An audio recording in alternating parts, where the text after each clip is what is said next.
They're building an ecosystem. And one of the cool things about Prime Day today is that if you do it with Alexa, if you start talking to it, you get a 2-hour head start. So once again, they're adding a little piece of the puzzle to the ecosystem. It was about 18 years ago today that when I was at Time Magazine, I was the editor, we decided to make Jeff Bezos Man of the Year. And people were saying, well, that's nuts. The internet bubble might burst. And one of my colleagues said, he's not in the internet business. He's in the customer service business. He'll be around in 20 years. He is.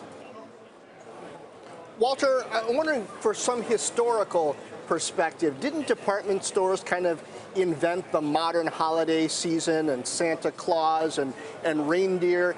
Are we seeing another wave of that from Alibaba and from Amazon, inventing these sort of e-commerce holidays, these times to buy that didn't exist before? Oh, absolutely. You've seen disruption in the retail industry, ever since Sears Roebuck catalog started coming on the wagon. And when things like that happen, you build events around it. I grew up in New Orleans, and there was a wonderful department store, Maison Blanche, and there was its sort of mascot, Mr. Bingle. I thought Mr. Bingle was some major Christmas, saint or elf or angel.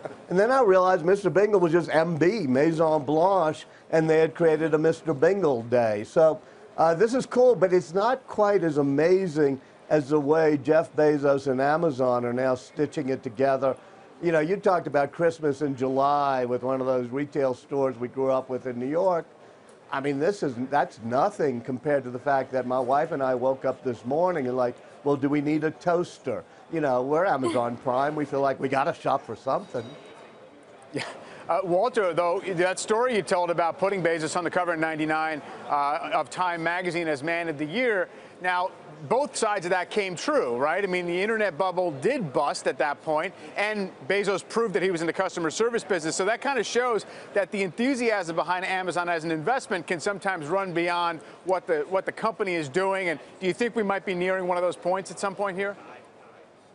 Yeah, I'm not very good at predicting future stock prices. Otherwise, I wouldn't have to write, biographies or something. I could just, guess on stock prices. I do think that you can be absolutely sure that 5, 10, 15, 20 years from now, Amazon will be a safe and dominant player because it really does wrap people in to an environment in which, now, look, Apple should have been dominant in the living room, in the speaking assistant with Siri. They had a great product, Siri.